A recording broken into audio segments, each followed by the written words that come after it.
ॐ नमः सिद्धेभ्यः।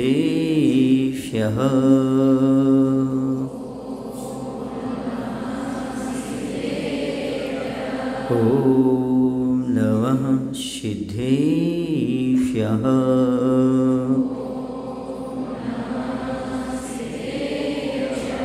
ॐ नमः सिद्धेभ्यः।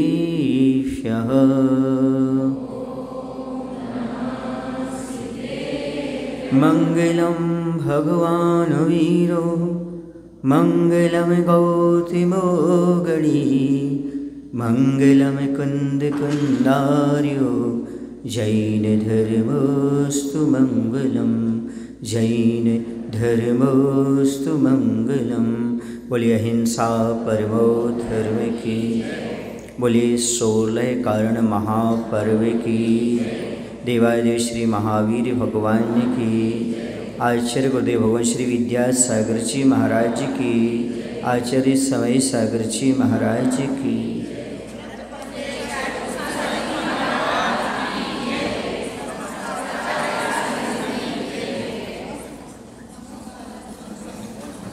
एक ऐसी भावना होती है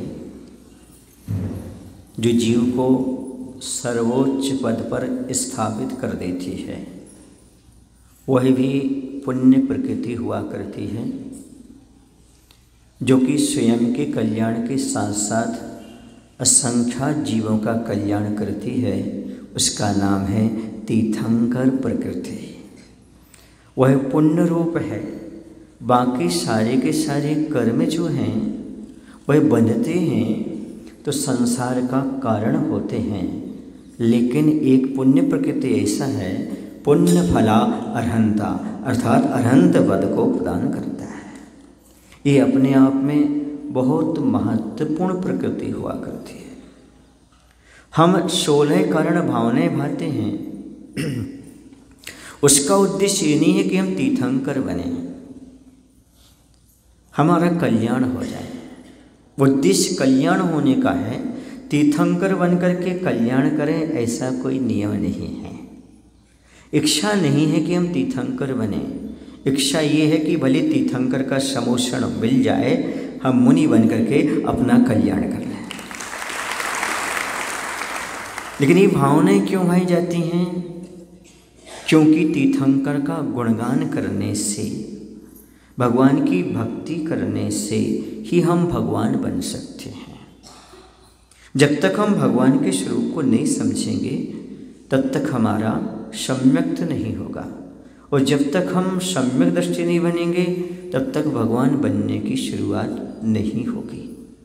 दो चीज़ें होती हैं, एक ज्ञान होता है, दूसरी भावना होती है। आज तक आपने सुना होगा भावना के बल पर तो कल्याण होता है, पर ज्ञान से कोई आज तक भगवान बना, ज्ञान के माध्यम से कोई तीर्थंकर बना, ऐसा सुनने और पढ़ने को आपको नहीं मिला होगा। लेकिन भावना एक ऐसी चीज़ होती है जिसके बल पर हम भाव का नाश कर सकते हैं। इसलिए ज्ञान से प्रबल क्षमता रखने वाली भावनाएं हुआ करती हैं। जैसे भोजन करने से महत्वपूर्ण होता है भोजन का चबाना और पचाना। भोजन करने से हमारा शरीर स्वस्थ बलिष्ठ नहीं होता, जितना हम चबाते हैं पचाते हैं उसके आधार पर ही हमारा शरीर स्वस्थ और बलिष्ठ होता है। वैसे ज्ञान मात्र करने से विशुद्धि नहीं बढ़ती, बल्कि ज्ञान के साथ साथ जब भावना भाते हैं तब विशुद्धि बढ़ती चली जाती है। कोई भी जड़ी बूटी है उसको घिसा जाता है, जितना तक घिसते घिसते घिसते घिसते घिसते जितना अधिक घिसो उसको अठपहरी, वह घी भी काम करता है, औषधियाँ भी काम करती हैं। जितना उसका मंथन होगा, मनन होगा, चिंतन होगा, वह ज्ञान हमारा भावना के रूप में परिवर्तित होता चला जाएगा। जैसी वॉशिंग मशीन होती है, वॉशिंग मशीन में कपड़ा डालने के बाद क्या होता है, उसका उलट पलट उलट पलट उलट पलट उलट पलट चलता रहता है। और जैसे बार बार उलट पलट चलता रहता है तो कपड़ा साफ हो जाता है।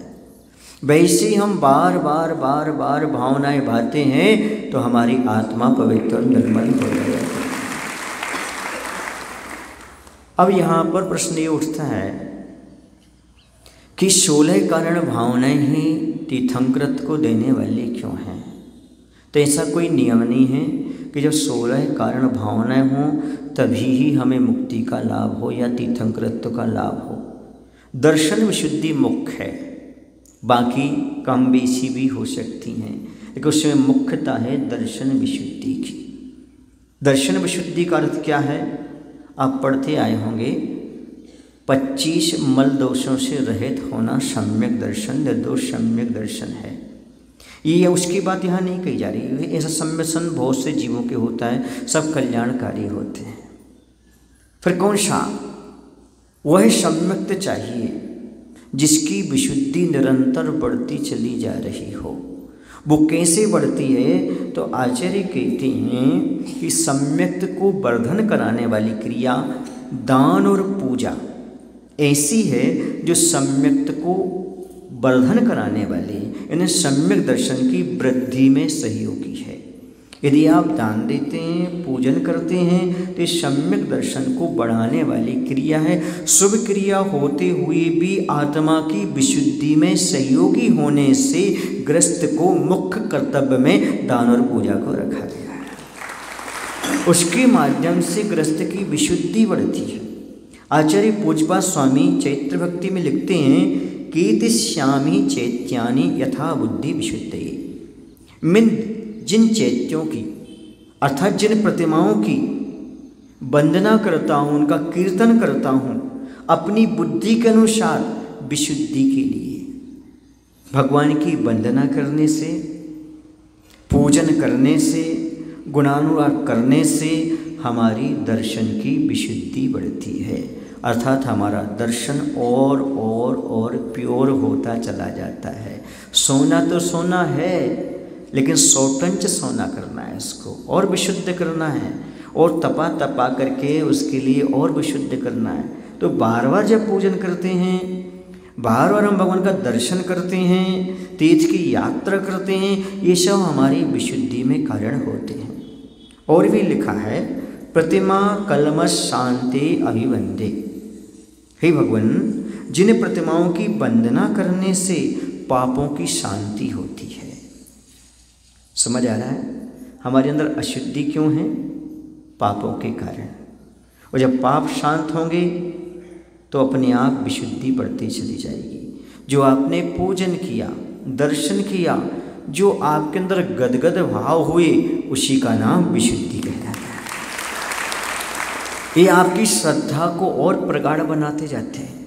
आपकी श्रद्धा और निर्मल पवित्र होती चली जाती है।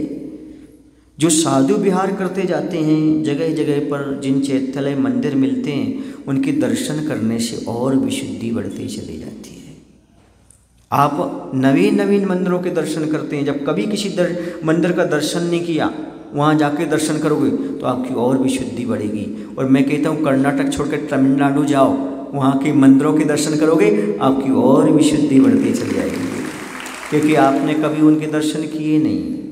किए हैं, बहुत कम लोगों ने किए होंगे, मैंने किए हैं। वहाँ पर भगवान को देखकर, प्रतिमाओं को देखकर बड़ी विशुद्धि लगती है, बड़ा आनंद आता है। ऐसी प्राचीन प्राचीन मंदिर, प्राचीन प्राचीन प्रतिमाएं हैं, तो उनको दर्शन करने से भी विशुद्धि बढ़ती है। शिखर जी आदि की यात्रा करने से, गिरनार जी पर्वत आदि की यात्रा करने से विशुद्धि बढ़ती है। हमें भान होता है कि हमारी आत्मा अनंत शक्ति वाली है। नेमिनाथ भगवान भी वही थे, है ना, जैसी हमारी आत्मा है। आदिनाथ से लेकर के 20 तीर्थंकर भी वैसे ही थे, लेकिन उन्होंने अपनी तपश्चर्या के माध्यम से ऐसे विशाल विशाल पर्वतों पर जाकर के भेद विज्ञान की छेनी से शरीर को अलग किया, आत्मा को अलग किया और कल्याण कर गए। ये क्षमता हमारे अंदर भी है। ऐसे भाव जागना दर्शन विशुद्धि है। समझ गए? देव शास्त्र पर श्रद्धा रखना तो सम्यक दर्शन है, लेकिन देव शास्त्र गुरु ने जैसा स्वरूप बताया है वैसा स्वरूपवान में हूँ, जैसे भगवान है वैसा मेरा स्वरूप है, ऐसा भाव भाषण होना ही दर्शन विशुद्धि है। मैं अनंत गुण का धारी हूँ, मैं चैतन्य स्वरूप आत्मा हूँ, ऐसा भान अपने अंदर उत्पन्न होना। हे भगवान, जैसा स्वरूप आपका है वैसा स्वरूप मेरा है। मैं आपसे पूछना चाहता हूँ, आप भगवान के दर्शन करने आते कि स्वयं के दर्शन करने आते हो? भगवान के दर्शन करने आते, आपका यही जवाब होगा। अब मैं पूछता हूँ, आप आईना देखने जाते हो कि चेहरा देखने जाते हो? आईना देखने जाते हो कि चेहरा देखने जाते हो? आईने में अब आया सुधार। आईना नहीं देखते, आईने के बिना चेहरा नहीं दिखता, इसलिए आईने में अपना चेहरा देखने जाते हैं। ऐसी हमें अपने का जिनदेव दिखाई नहीं देता, निजदेव दिखाई नहीं देता। जिनदेव के दर्शन करने से निजदेव का दर्शन हो जाता है। यह है दर्शन विशुद्धि।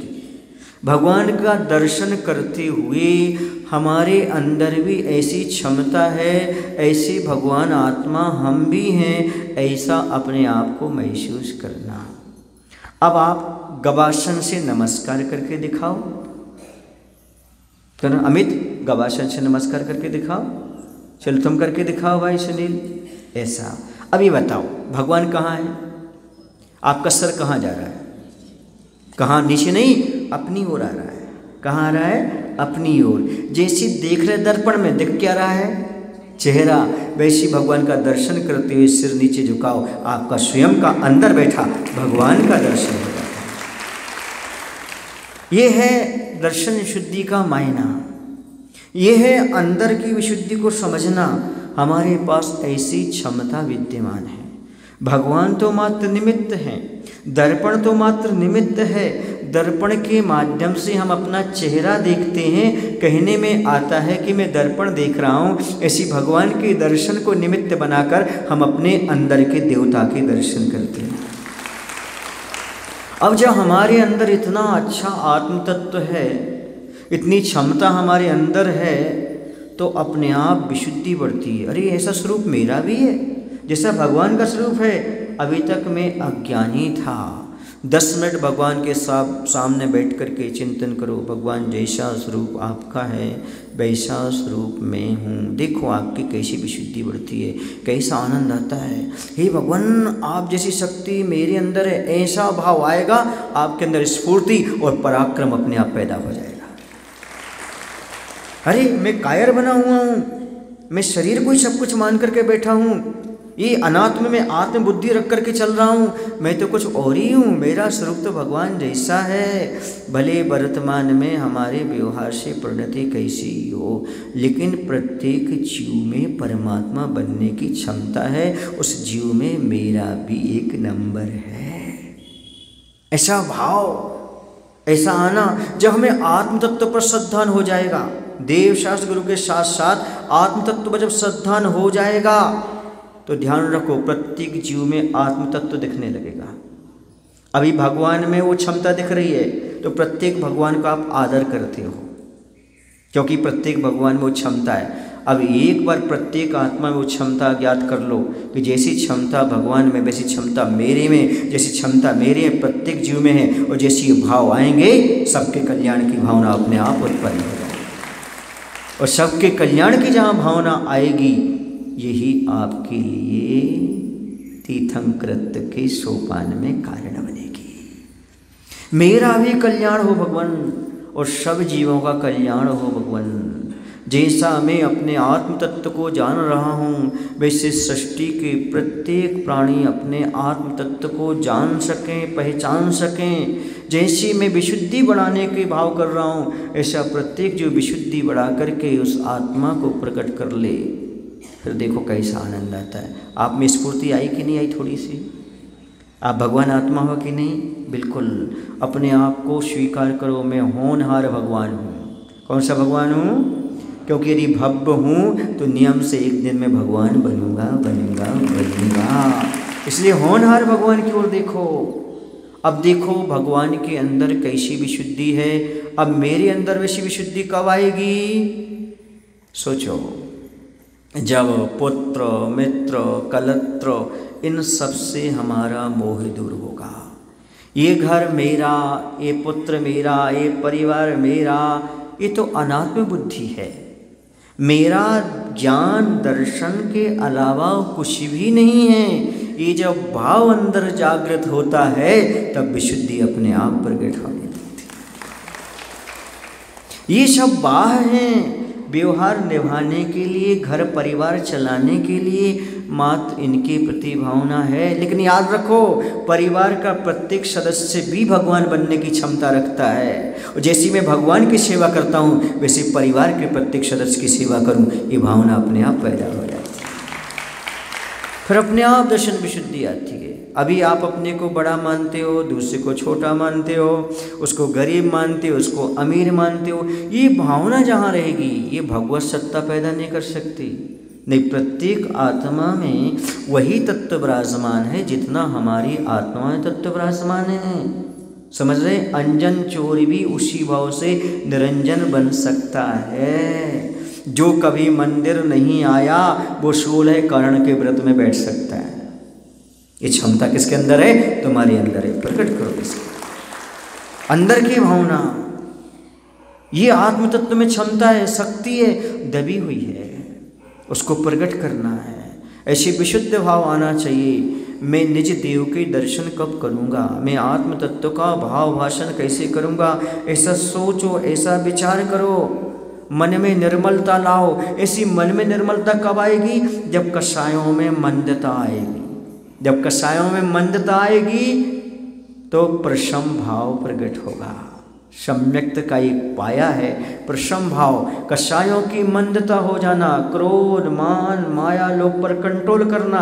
क्योंकि मैं तो भगवान आत्मा हूँ। भगवान कभी क्रोध नहीं करता, मान नहीं करता, माया नहीं करता, लोभ नहीं करता। ऐसे भाव अपने अंदर प्रकट करो। इनसे मैं कैसे बचूँ, कैसे बचूँ, कैसे बचूँ, समझे ना? फिर संसार से, दुखों से भयभीत हो जाओ। हे भगवान, मुझे पाप नहीं करना क्योंकि मैं भगवान आत्मा बनने वाला हूँ। मुझे पाप नहीं करना, पापों से भय। अरे संसार जो मेरे अंदर रह रहा है, राग देश मोह, इसी का नाम संसार है। राग देश मोह से भय हो जाए और सभी प्राणियों का कल्याण हो जाए, धर्मात्मा पर प्रेम हो जाए, इस संवेग भाव उत्पन्न हो जाएगा। जब संवेग भाव उत्पन्न होगा तो निश्चित रूप है कि जब आप पापों से भय खाएंगे तो आपके लिए दया भाव उत्पन्न हो जाएगा। दूसरे जीवों पर दया रखेंगे और दूसरे जीवों पर करुणा का पालन करेंगे, दूसरे पर अनुकंपा रखेंगे तो तीसरा सम्यक का पाया अनुकंपा प्राप्त हो जाएगा। फिर जब अपने आप को आत्मतत्व समझा तो सभी जीवन में आत्मतत्व है, तो जैसा मेरा अस्तित्व है वैसा सबका अस्तित्व है, ऐसा भाव आएगा तो आस्तिक भाव आ जाएगा। ये 4 पाए, कितने पाए? प्रशम, संवेग, अनुकंपा और आस्तिक। एक ही क्षमता पर आधारित हैं, एक ही भावना पर आधारित हैं कि मैं आत्मतत्व हूँ और प्रत्येक जीव के अंदर वही आत्मतत्व विद्यमान है। जो क्षमता मेरे पास है वो क्षमता सामने वाले के पास है। इस क्षमता को समझना, इस क्षमता पर श्रद्धा रखना, यही दर्शन विशुद्धि का कारण होता है। इससे हमारा दर्शन और निर्मल और पवित्र होता चला जाता है। मन में, वचन में, काया में निर्मलता आती चली जाती है। जब अहिंसा धर्म का पालन करते हैं तो शरीर में निर्मलता आती है। जब वचनों के माध्यम से हम मधुर वचन बोलते हैं तो ध्यान रखो वचनों में निर्मलता आती है। और मन में सभी के कल्याण की भावना भाते हैं तो मन में निर्मलता आती है। मन की निर्मलता, वचन की निर्मलता और काया की निर्मलता, मात्र एक आत्म तत्व को ध्येय बनाने से सब कुछ हमारे लिए प्राप्त हो जाता है। आपके जीवन में आत्म तत्व का श्रद्धा जब होगा जब विषमता में भी आपकी समता बनी रहे। आपके घर में पैसों का लॉस हो, सुन रहे हैं, कितनी लॉस होता चला जाए, चाहे शरीर का लॉस होता चला जाए, चाहे कोई साथ ना दे, फिर भी आपके अंदर क्षमता भाव बना रहे, तब समझना कि हमें आत्म तत्व पर श्रद्धा हो गया है। आपने एक्शन क्यों नहीं लिया? विशुद्धि क्यों नहीं बढ़ाई? इससे ये भी विशुद्धि बनाना है, ये भी विशुद्धि बनाना है। समझे? सब कुछ होने के बाद भी समता परिणाम बना रहे। समता परिणाम कब बनेगा? जब आप अनात्म बुद्धि को छोड़ देंगे। धन आत्मा जैसा है या आत्मा का है ये भाव रहेगा तो दुख होगा। ये परिजन कुछ होगा, उनको तकलीफ होगी। कब आपको तकलीफ हो? जब आत्म तत्व के साथ मान करके चलोगे। बात सुनने आ रही है आपकी? नहीं, ये पर पदार्थ जब अपना मानोगे तब आपको विषमता आएगी, और पर पदार्थ जब अपना नहीं मानोगे तो आपके अंदर कहीं विषमता आने वाली नहीं है। महाराज, सामने वाले को दुख है, वो भी आत्म तत्व है। आपके अंदर दुख है, वो भी आत्म तत्व है। कोई सृष्टि में कभी भी मरने वाला नहीं। आप भी अजर अमर हो, सामने वाला भी अजर अमर है। मात्र देह छूटती है, आत्मा तो अजर अमर बनी रहती है। मेरी आत्मा कभी पानी से गलेगी नहीं। मेरी आत्मा आग में कभी जलेगी नहीं। मेरी आत्मा कभी किसी शस्त्र अस्त्र से कटेगी नहीं। मेरी आत्मा हवा से कभी उड़ेगी नहीं। मेरी आत्मा अजर अमर है, शाश्वत है। कब से है? अनादि से। कब तक रहेगी? अनंत तक। ऐसी विशुद्धि बना के रखो, ऐसी श्रद्धान बना के रखो। इस आत्मा का कुछ भी बाल बांका होने वाला नहीं है। कोई कहीं कुछ बिगाड़ करने वाला नहीं है। जो बिगाड़ होगा शरीर का हो सकता है, लेकिन आत्मा का कोई बिगाड़ नहीं होता। जब ऐसी प्रकार श्रद्धा अंदर जागेगी तब आप सुख दुख में समता रख पाएंगे, गरीबी अमीरी में समता रख पाएंगे। परिवार में विषमता होने के बावजूद भी आप अपने आप को साम परिणाम बनाकर रखेंगे। और एक श्रद्धा और बनाना, सामने वाला निमित्त है, कर्म का उदय तो मेरा है, क्योंकि मैं आत्मा हूँ। मेरा कर्म मुझको ही सुख दुख देता है। सामने वाले का कर्म सामने वाले को सुख दुख देता है। सामने वाला मुझे सुख दुख नहीं दे सकता, मात्र सुख दुख में निमित्त बन सकता है जब हमारे पाप पुण्य का उदय हो। ये श्रद्धा हुई आपको अभी तक? यदि श्रद्धा होती तो मिथ्या छूट जाता। फिर कोई देवी देवता मुझे देता है, ये भावना अपने आप समाप्त हो जाती। जब कोई देवी देवता कुछ देता नहीं है तो आत्म तत्व की ओर हमारी दृष्टि आ जाती है। मिथ्यात अपने आप पूरा चकनाचूर हो जाता। कहीं आप सिर पटकने के लिए नहीं जाते, कहीं मन्नत मानने के लिए नहीं जाते। क्यों? क्योंकि ये भगवान का दर्शन करके हमें अपने भगवान का दर्शन हो गया, वही सब कुछ देने वाला है, ये विश्वास हो जाता है। ये कोई हमें पदार्थ देने वाले नहीं, कोई हमें कोई वस्तु देने वाला नहीं। पुण्य का उदय है तो सब घर बैठे मिलने वाला है, और पाप का उदय है तो जो बैठा है वो भी जाने वाला है। समझ रहे? पुण्य का उदय है तो भाग कर आएगा। सुने ना? पुण्य का उदय है तो भाग कर आएगा, और पाप का उदय है तो जो है वो भी भाग जाएगा। समझ आ रहा है? वो भी चला जाएगा। इसलिए अपनी आत्मा की शक्ति पर प्रगाढ़ श्रद्धा रखो। देवशास्त्र पर श्रद्धा रखते रखते आपको बहुत वर्षों हो गए, और एक दूसरे से बोलते हैं सम्यक दर्शन, सम्यक दर्शन, सम्यक दर्शन। क्या बोलते हैं? सम्यक दर्शन। आप सम्यक दृष्टि हो, आप सम्यक दृष्टि हो, आप सम्यक दृष्टि हो। ऐसा कहते कहते तो वर्षों हो गए, पर क्या आपने देवशास्त्र गुरु से भी थोड़े से और आगे आए हो? क्या अपने अंदर में देवालय का दर्शन किए? क्या उस आत्म तत्व का भान किया? क्या भगवान के दर्शन करते करते इस शक्ति को अपनाने का प्रयास करो। ये शक्ति मेरे अंदर भी है, ये मैं नहीं कह रहा हूँ, मेरी भगवान ने कहा। सम्यक दर्शन का अर्थ भगवान को मानना नहीं है, सम्यक दर्शन का अर्थ है भगवान की बात को मानना है। जो गुरु ने कहा, जो भगवान ने कहा, वो भी तो सम्यक दर्शन है ना। भगवान ने तो कहा है तुम भगवान आत्मा हो, भगवान ने तो कहा है तुम भी अनंत शक्ति के भंडार हो, तो उनको तो मान रहे हैं, पर अपने आप को दीनहीन मान रहे हैं। नहीं, याद रखो, जो वीर की संतान होता है वो कायर नहीं होता, वो भी वीर ही होता है। जो अनंत शक्ति भगवान ने प्रकट की वह अनंत शक्ति मैं भी प्रकट कर सकता हूँ। क्यों नहीं कर पा रहा हूँ? क्योंकि दर्शन विशुद्धि नहीं हुई अभी, हमारे अंदर ऐसी विशुद्धि नहीं जागी। देखो, एक आत्मा अपने पर श्रद्धा करने के बाद इतना विशुद्ध हो जाता है, इतना विशुद्ध हो जाता है कि वह असंख्यात जीवों के कल्याण में निमित्त बन जाता है।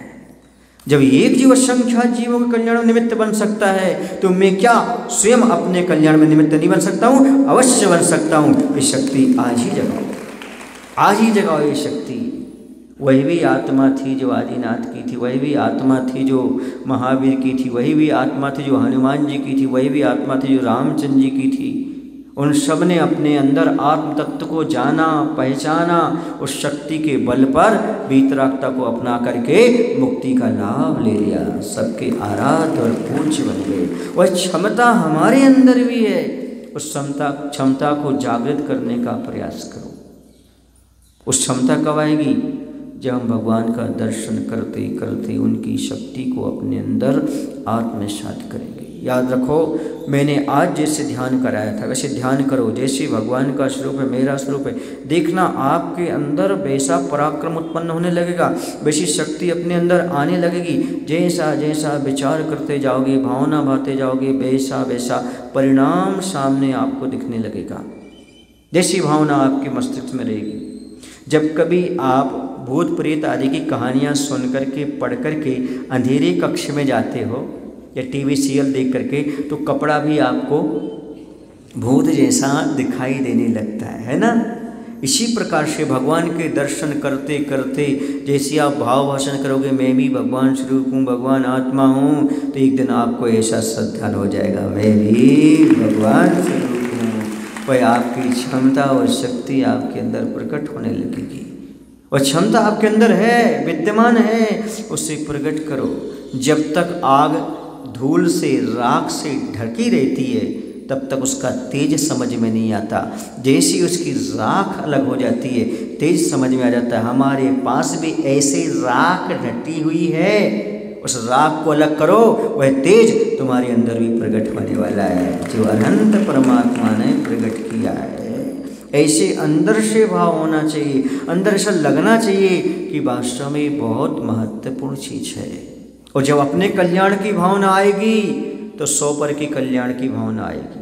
जैसा मेरा कल्याण हुआ, सामने वाला का भी कल्याण हो। एक बात बोलूँ आपसे, एक ही बात में आप निस्वार्थ हो सकते हो, अपने कल्याण और दूसरे कल्याण में। बाकी आप घर जाओगे ना तो यही सोचोगे जैसी मेरी गाड़ी है ना, ऐसा मॉडल गांव में किसी का ना हो। ऐसा मॉडल होना चाहिए मेरी गाड़ी का, पूरी गांव में ना हो। मेरा ऐसा मकान चमकना चाहिए, दूर से दिखना चाहिए, पूरी गांव में ना हो। मेरे ऐसे कपड़े दिखना चाहिए अलग से, 4 लोग पूछें कहाँ से खरीदे आपने, कहाँ से लाए आप। आप कोई भी चीज़ ऐसा नहीं चाहते हो जो दूसरे के पास भी हो। आप चाहते हो सबसे बढ़िया A1 क्वालिटी की हो। इसलिए मैं कह रहा हूँ ये तुम भावना नहीं कर पाओगे। ये भावना भाव कि जैसा मेरा आत्म तत्व है वैसा सबका आत्म तत्व है, जैसे मैं कल्याण कर रहा हूँ वैसे सबका कल्याण हो, ऐसी भावना भाव। इसमें तो कोई भी आपके लिए लेना देना नहीं लगता ना, ऐसी भावना भा सकते हो। सुन रहे, आपके पास जो चीज़ें हैं आप नहीं चाहोगे दूसरे के पास आए, पर मैं तो चाहता हूँ ये भगवान जैसी दिगंबर मुद्रा मेरे पास है, साधु जीवन मेरे पास है, ये सबके पास आ जाए। जैसे पीछे कमंडल मेरे पास है वैसे आपके पास आ जाए। जैसे मैं आज वीतरागता की उपासना कर रहा हूँ वैसी वीतरागता की उपासना में आप लग जाए, ये मैं चाहूँगा। दर्शन विशुद्धि चाहते हो, सबके कल्याण की भावना चाहते हो, उनसे पृथक हो, उनसे उठो। जब तक तुम ये शरीर, घर, गृहस्थी सब चीज़ें देखते रहोगे ना, तब तक ध्यान रखना तुम्हारे सबके कल्याण की भावना पैदा होने वाली नहीं है। एक बार सबको आत्म तत्व की दृष्टि से देखने का प्रयास करो। जैसा मेरा आत्मा है वैसा सबका आत्मा है, ऐसा भाव आ जाएगा तो किसी को आप डांटेंगे नहीं, किसी पर आप क्रोध नहीं करेंगे, किसी को दीनहीन नहीं समझेंगे। आपकी सबके प्रति अपने आप सहानुभूति पैदा होगी। सहानुभूति होगी, संवेदना जागृत होगी, उदारता जागृत होगी और सभी लोग आपको अपने समान नजर आएंगे। फिर आपको समानता की दृष्टि आ जाएगी। सब हमारे जैसे हैं। आप चाहते हो कि हमारे लिए दुख ना हो, तो सब जीव किसके समान हैं? हमारे समान है। तो आपके अंदर भाव आ जाएगा, जैसा कोई तकलीफ देता है तो मुझे कैसा लगता है, बस वैसी मैं तकलीफ सामने वाले को दूंगा, उसे भी लगेगा। ये भाव आएगा तो आप तकलीफ देना ही बंद कर देंगे। मैंने एक छोटी सी क्षणिका लिखी थी, हे भगवान, काश मरते समय जीव को जितना दुख होता है, काश मरते समय जीव को जितना दुख होता है, उतना जीते जी एक क्षण दुख हो जाए तो आदमी किसी को मारे ही ना, हिंसा का त्याग कर दे। मरते समय जीव को कितनी तकलीफ होती है, जब प्राण निकलते हैं जीव के, कितनी तकलीफ होती, कितना दुख होता है, ये मरते समय मालूम पड़ता है। यदि जीते जी मालूम पड़ जाए तो कोई जीव किसी जीव को मारने का भाव कर ही नहीं सकता। क्यों? जब प्राण निकलते हैं तब इतनी तकलीफ होती है, जन्म मरण का। जैसे जन्म होता ना तो माँ को तकलीफ होती, बच्चे को तकलीफ होती है, ऐसी मरण के समय भी बहुत तकलीफ होती है। वह अभिव्यक्त नहीं कर पाता, कहीं नहीं पाता। कुछ तो तड़फन दिख जाती कुछ लोगों को दिखाई नहीं देती, लेकिन अंदर बहुत तकलीफ होती है। ऐसा विचार जिस दिन तुम्हारे अंदर आ जाएगा, उस दिन तुम मरते हुए जीव को बचाने का प्रयास तो करोगे, पर किसी जीव को मारोगे नहीं। ये श्रद्धान जागृत हो जाएगा। क्यों? क्योंकि जैसे हमारी आत्मा है वैसे सब जीवों की आत्मा है। सामने वाले का घात करना हमारी ही आत्मा का घात करना है, क्योंकि हम दूसरे जीव का घात करेंगे तो हमें कर्म का बंध होगा, हमें नरक नरगोद में जाना पड़ेगा। ये श्रद्धान है कि नहीं है? यदि ये श्रद्धान है तो रात्रि भोजन त्याग हो जाता है, पानी छान कर पीने लगता है, विवेक पूर्वक जीवन जीने लगता है कि उसको श्रद्धान हो गया, इसमें जीव हैं और मैं जैसे आत्म तत्व हूँ, मैं भगवान बनने की क्षमता रखता हूँ, वो भी भगवान बनने की क्षमता रखता है। मैंने किसी जीव को मारा तो समझो भावी भगवान को मार दिया, ऐसा भाव उसके अंदर पैदा होता है। और ऐसा भाव पैदा होता है तो किसी जीव को कष्ट देने का भाव कभी उत्पन्न हो ही नहीं सकता। समझे आप? महाराज इसलिए नहीं बनते कि उन्हें संसार में दुख नजर आता है। महाराज इसलिए नहीं बनते कि संसार से घबरा गए, संसार के दुखों से घबरा गए। तुम्हारे संसार में कितना दुख होगा जो मुनि जीवन में दुख होता है, तुम्हारी दृष्टि में, मेरी दृष्टि में नहीं। जिसको आप दुख मानते हो ना, है ना, तो यहाँ सर्दी गर्मी भूख प्यास सब सहन करना पड़ते हैं, यही तो तुम्हारे संसार में है। तो दुखों से घबरा करके साधु नहीं बने। हे भगवान, मेरे माध्यम से दूसरे को दुख ना हो जाए, दूसरे को दुख होता था, इससे घबरा करके साधु बन गए कि दूसरे को दुख ना हो, क्योंकि मेरी आत्मा उसकी आत्मा बराबर है। मैं जैसे दुख नहीं चाहता वैसे मैं किसी को दुख देना भी नहीं चाहूँगा। ऐसी विशुद्धि भगवान के दर्शन करते हुए अभी तक आई, अब पैदा करो। भगवान का पूजन करना महत्वपूर्ण नहीं है, पूजन के साथ साथ भाव भाषण करो। पूजन करने मात्र से यदि तीर्थंकर का सोपान मिलता होता तो प्रत्येक जीव को मिल जाता, नहीं मिलता। पूजन करते समय समय भावों को भी अपने अंदर आत्मसात करने का प्रयास है। हे भगवान, वही आत्मा मेरे अंदर है, मैं पूजन आपके लिए कर तो रहा हूँ, पर इस भाव से कर रहा हूँ ताकि मैं अपने आप को महसूस कर सकूँ। याद रखो, पूजन करना कोई एहसान नहीं है, पूजन करना कोई एहसान नहीं है, पूजन करना तो स्वयं को एहसास करना है, स्वयं का एहसास करना है। जैसे भगवान है वैसी क्षमता मेरे अंदर भी है, ऐसा एहसास करो, ऐसे महसूस करो, ऐसा अनुभव में लाओ, तब आपकी पूजन सार्थक है। सही मायने में पूजन पढ़ना अलग है और पूजन करना अलग है। अभी तक हम पूजन पढ़ रहे हैं, किसी ने लिख दी, वो शब्द बाँच दिए, सुना दिए, अब पूजन करना कैसे है मैंने आपको बता दी। जैसे भगवान का स्वरूप है उस स्वरूप को अपने को जानना है। प्रत्येक जीव में अपने जैसे आत्म तत्व को स्वीकार करना है। आत्मवत् सर्वभूतेषु या जानाति स पंडितः या पश्यति स पंडितः। हमारे आत्मा के समान सारे जीव हैं, ऐसा देखना, ऐसा जानना, यही पंडितपना है, यही ज्ञानीपना है, यही बुद्धिमानी का काम है। मैं हूँ तो सामने वाला भी है, मेरा भी अस्तित्व है तो सामने वाला का भी अस्तित्व है। यदि मेरा अस्तित्व और सामने वाला का भी अस्तित्व है तो फिर अहिंसा तो अपने आप आ जाएगी, दया का भाव तो अपने आप आ जाएगा। प्राणी मात्र के पास भी वही आत्म तत्व है, गाय के पास ही, बकरी के पास ही, मुर्गी के पास भी, सबके पास वही आत्म तत्व विद्यमान है। कण कण में भगवान इसी का नाम है, कण कण में भगवान है। इसका मायने समझी, ठसाठस जीव भरे हुए हैं यहाँ पर सृष्टि में, और सबके पास भगवान अर्थात और भगवान बनने की क्षमता प्रत्येक जीव के पास है। ऐसा कभी आपने भाव किया? ध्यान में तो आप करते हो कि भगवान मेरा स्वरूप आप जैसा है, नहीं भगवान मेरा भी स्वरूप आप जैसा है, लेकिन सारे जीवों का भी स्वरूप ऐसा ही है जैसा मेरा है। सो जो मैं चाहता हूँ वह सब जीवों को प्राप्त हो, जो मैं कल्याण चाहता हूँ सब जीवों के प्रति कल्याण का भाव हो। समझ आ रहा आपको?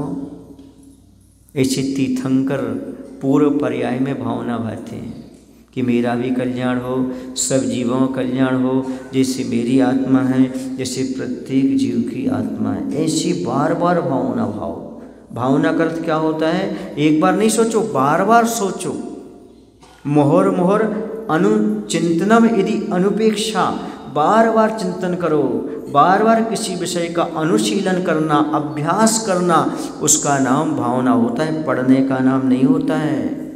जब बार बार भावना आते तब ऐसे विशुद्ध परिणाम हमारे पास आते हैं। जैसे बार बार रगड़ रगड़ करके धोने से कपड़ा चमक जाता है, वैसे बार बार इस प्रकार की भावना भाने से मेरा आत्मतत्व, सबका आत्मतत्व एक जैसा है, जैसी शक्ति मेरी है, जैसी भगवान की शक्ति है, ऐसा बार बार चिंतन करने से हमारी आत्मा चमक जाता है, विशुद्ध हो जाता है। ऐसी विशुद्धि लाने का प्रयास करो। बाहर से पूजन कर ली, एक थाली का दूसरे थाली में परिवर्तन नहीं करना, थोड़ा अपने नरभव का भी परिवर्तन करो। उसी में मत उलझो। नहीं मैं 10 पूजन ही करूँगा, मैं 5 पूजन ही करूँगा, नहीं, पूजन से उतनी विशुद्धि नहीं बढ़ा पाओगे जितना ही चिंतन करके विशुद्धि बढ़ा लोगे। क्या चिंतन करके? भगवान आपका स्वरूप मेरा स्वरूप एक जैसा है, भगवान वह स्वरूप में कब प्राप्त करूँ? सृष्टि का सारा का सारा जो कुछ भी तत्व है वह जीव तत्व है, उस जीव तत्व को मुक्ति का लाभ हो। आपने कभी किसी से बैर रखा ही होगा, किसी से आपकी बुराई होगी, अभी भी होगी, किसी से को आप चाहते नहीं होंगे, है ना? बस यही कमी है हमारी। यदि हम उसे आत्म तत्व जानते तो बुराई नहीं कर पाते हम। क्यों? तो सबके कल्याण की भावना, दुश्मन के कल्याण की भावना, दुश्मन मानना ही अकल्याण की भावना है, उसे दूसरे स्वीकारना ही अकल्याण की भावना है। समझ आ रहा है? लोग कहते हैं दुश्मन को गले लगाओ, पर जैन दर्शन कहता है ये तो उथली बात हो गई। दुश्मन को गले लगाना उथली बात हो गई। पहली चीज़ तो यह है, सामने वाले को दुश्मन मानो ही नहीं, गले लगाने की बात ही नहीं होती। उसे दुश्मन माना क्यों तुमने? क्यों? कर्म के उदय से थोड़ी सी वाद विवाद हो गया, उसको आपने दुश्मन के रूप में स्वीकार कर लिया। पहले वो दोस्त था, पहले आपका कौन था वो, अब दुश्मन कैसे हो गया? वो नहीं हुआ, तुम्हारी कर्म के उदय से परिवर्तन हुआ। किससे हुआ? तो कर्म दुश्मन है, सामने वाला दुश्मन नहीं है। कर्म की नजरा करो, सामने वाले की नजरा मत करो। सामने से बैर मत पालो, तुम्हारा ही अहित होने वाला है। समझ आ रहा है? ये विशेष पुण्य प्रकृति है, पुण्य फला अर्हंता। आचार्य कुंद भगवान कहते हैं ऐसे विशेष भाव करने से विशेष विशुद्धि पुण्य बढ़ती है, जो अरहंत पद को देने वाली हुआ करती है। अरहंत पद का अर्थ है सर्वोच्च पद, जो विश्व में दुनिया में दिखाई देता है ऐसा पद सर्वोच्च पद है, और जो किसी को दिखाई नहीं देता वो और सर्वोच्च पद है, जिसका नाम सिद्ध पद है। दिखने वाला सर्वोच्च पद मैंने बताया वो कौन सा है? तीर्थंकर का है। उन तीर्थंकर को देख करके मिथ्या से मिथ्या दृष्टि जीव को भी सही रास्ता प्राप्त हो जाता है। ऐसे भाव बनाओ, ऐसी विशुद्धि बनाओ अपने जीवन में कि भगवान मैं भी ऐसा कुछ कर सकूं ताकि मुझे भी सही रास्ता प्राप्त हो और सामने वाले को भी सही रास्ता प्राप्त हो। समझ गए? प्राय करके हमें दूसरे का दुख नहीं दिखता, हमें अपना दुख दिखता है। दूसरे के दोष दिखते हैं, अपने दोष नहीं दिखते। ऐसा क्यों? क्योंकि चश्मा अभी विशुद्धि का नहीं है, दर्शन विशुद्धि का चश्मा अभी नहीं है। यदि दर्शन विशुद्धि का चश्मा आ जाए तो हमें दूसरे का दुख दिखने लगे और अपने दोष दिखने लगेंगे। मेरे अंदर दोष हैं और सामने के वाले के पास दुख है, ऐसा महसूस होने लगेगा तो हम अपने दोषों को दूर करने लगेंगे और दूसरे के दुख को दूर करने लगेंगे। और ये उपक्रम आ गया तो भगवान बनने का इससे अच्छा कोई तरीका नहीं है। ऐसे बजा रहे जैसे तकलीफ हो रही है। इससे अलावा और कोई तरीका नहीं है। आप समझो, अपने दोषों को समाप्त करना है, दूसरे के दुखों को दूर करना है, ऐसा भाव अपने मन में लाओ। दूसरे को दोष नहीं देना और दूसरे को दुख नहीं देना, तब तो आत्म तत्व का परिचय है। क्या नहीं करना? दूसरे को दुख नहीं देना, और कुछ होता है तो दूसरे को दोष नहीं देना। लिख लो अपनी डायरी में, यह है दर्शन विशुद्धि का परिणाम। जब मेरा आत्म तत्व उसका आत्म तत्व एक है, समान है, कोई सुख दुख को देने वाला नहीं है, तो सामने वाले को मैं दुख देने का भाव क्यों करूं? मैं सामने वाले को दोष क्यों दूं? बल्कि विचार करो कि ये जो कुछ भी हो रहा है मेरे कर्म यानी मेरे दोष के कारण दुख आ रहा है, सामने वाले कारण दुख आ रहा है, ऐसा विचार तो उथला है। क्योंकि पहले वह आपको सुख देने का कारण बना था, सुख देता था। अब दुख का कारण क्यों बना? क्योंकि हमारे कर्म ने पलटा खाया है, सामने वाले ने कोई पलटा नहीं खाया। ये कर्म सिद्धांत पर जहाँ दृष्टि जाएगी, आत्म तत्व की जो महत्वता है वो आपको समझ में आएगी। आपने आज तक आत्म तत्व को महत्व नहीं दिया, सबको महत्व दिया दुनिया में, सबको जाना आपने, सबको पहचाना, लेकिन अपने आप को दुर्बल माना है, अपने आप को निर्मल माना है। एक बार मान लो भगवान जो क्षमता आप में है वो मेरे अंदर है, पर देखो सारी दुर्बलताएं अपने आप समाप्त हो जाएंगी। ये दुर्बलताएं क्यों पैदा होती हैं? क्योंकि हमने अपने आत्म तत्व को अभी तक सही ढंग से स्वीकारा नहीं, जाना नहीं, माना नहीं। वही कारण है कि आज तक ये दुर्बलताएं हमारे पास पड़ी हुई है। उस शक्ति को पहचानो, उस शक्ति को जागृत करो, और कुछ नहीं करना, आपके लिए यही करना है। एक बात पूछो आपसे, आप लोग जिम क्यों जाते हो? जिम क्यों जाते हो? बोलो विद्यासागर। शरीर की शक्ति आपके अंदर है, स्टेमिना बढ़ाने के लिए, स्ट्रांग होने के लिए। ऐसे ये भी जिम है। सुबह से ध्यान करो, आत्मा परमात्मा स्वरूप है, वो आपको शक्ति प्राप्त होगी, वो स्फूर्ति, वो ताकत आपके अंदर पैदा होगी।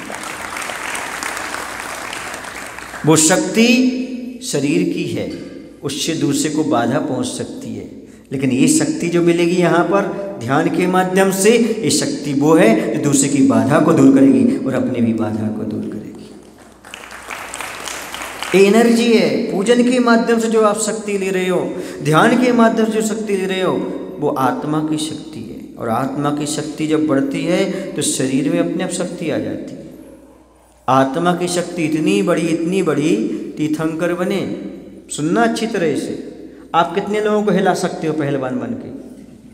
कितने लोगों को हिला सकते हो? लेकिन तीर्थंकर तो अभी स्वर्ग में हैं, आए नहीं, और देवताओं के आसन हिल गए, देवताओं के आसन हिल गए। ये शक्ति कहाँ से आई, ये पावर कहाँ से आई, बोलो ना। ये पावर भगवान से प्राप्त किया हमने। कैसे प्राप्त किया, भगवान के दर्शन करते करते, निज का दर्शन करते करते विशुद्धि अंदर आ गई। आप इस बल से 10-20 रत्न खरीद पाएंगे, उनके यहाँ तो 14.5 करोड़ रत्नों की वर्षा होती है। सोचो विचार करो, ये क्षमता कहाँ से आती है। मत यही भावना भाने से, यही सोच रखने से, याद रखो ऐसी भगवान सत्ता की जब आप भावना रखोगे तो अगले भाव में जब रत्न बरसेंगे, जब बरसेंगे, बल्कि आपके पास जो होगा वो रत्न जैसा आनंद देने लगेगा। मरने के बाद स्वर्ग मिलेगा ये मैं नहीं कह रहा हूँ, लेकिन जैसे अपने आत्मा की विशुद्धि बढ़ाओगे, आप जीते जी इसी धरती पर स्वर्ग का अनुभव करने लगोगे। फिर जहाँ जो मिलेगा वो मिलने वाला है। ये विशुद्धि अपने अंदर बनाने का प्रयास करो। अभी बात दर्शन विशुद्धि की थी, तो मेरा ये कहना है कि भावना अपने आप में भवनाशनी होती है, और दूसरे पक्ष में कहा जाए तो भावना भवनाशनी भी होती है, भाववर्धनी भी होती है। सुने ना, भावना से भाव का नाश भी होता है और भावना से भाव की वृद्धि भी होती है। चाहो तो ऐसे भाव करो कि नरक में जा सकते हो, तो भाव की वृद्धि, और चाहो तो ऐसे अच्छे भाव करो स्वर्ग और मोक्ष की प्राप्ति। तो भावना से भाव का वर्धन और भावना से भाव का नाश भी होता है।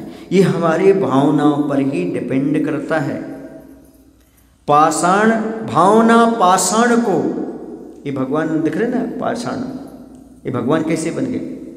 भावना पाषाण को भगवान बना देती है, साधना अभिशाप को वरदान बना देती है, और वासना से के स्तर से नीचे गिरे इंसान को ये वासना शैतान बना देती है।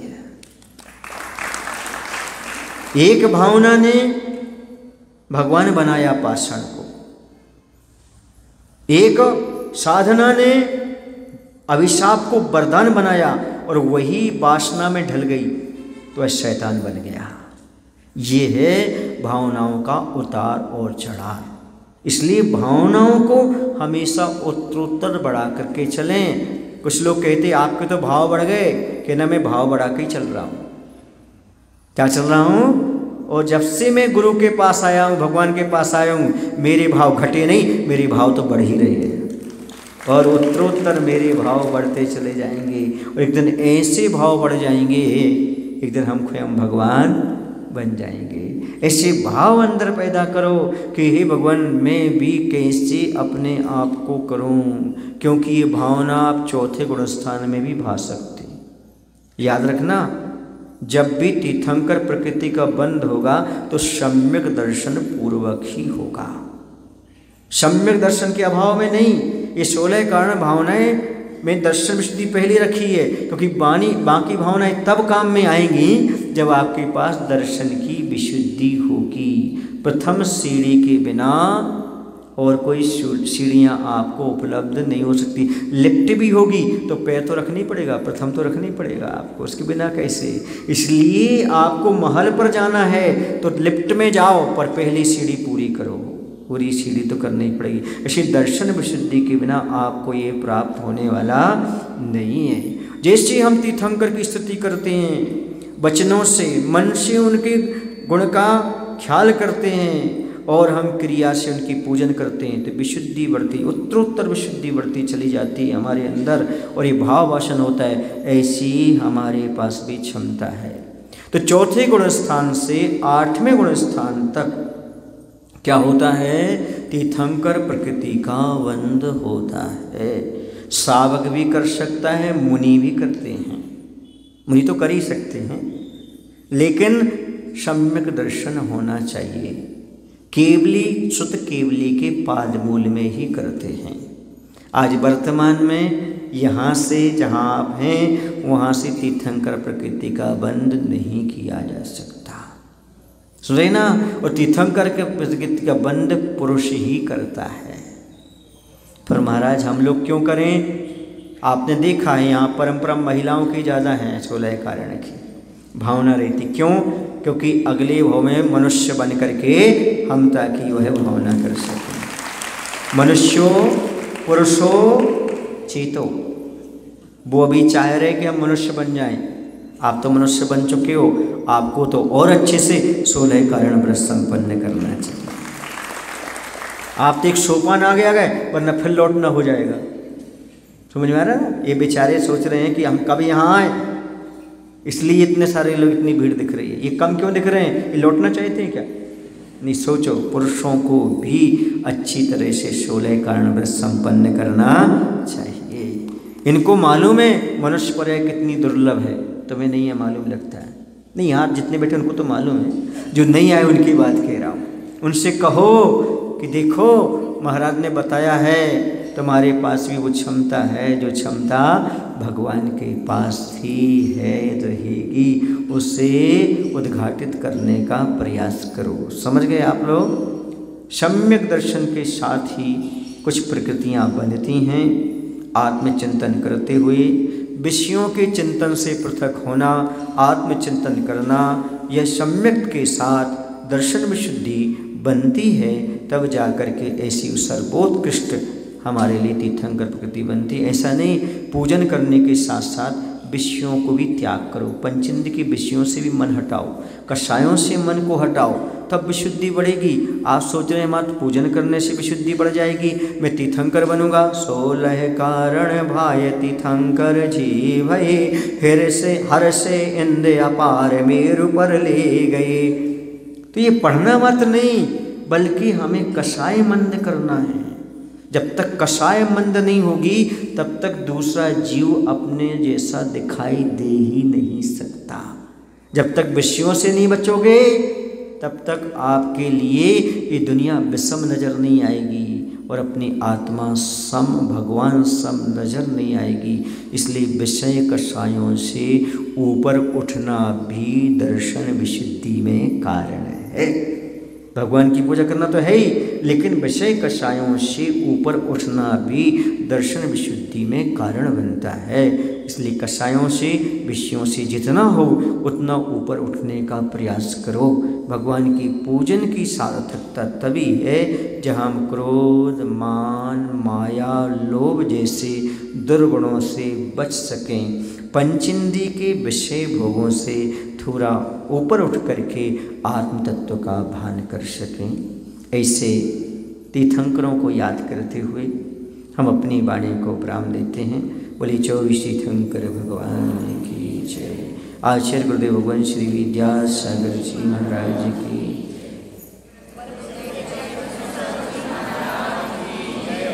बोलो हे प्रभु, हम सभी को इतनी शक्ति, इतनी बुद्धि देने की कृपा करो ताकि जो शक्ति है उसका भान कर सकें।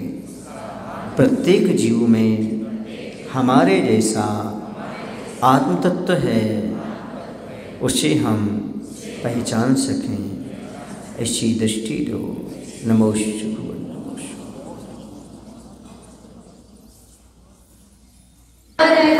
गुण आगर की शुभ मंगल दीप सजाय।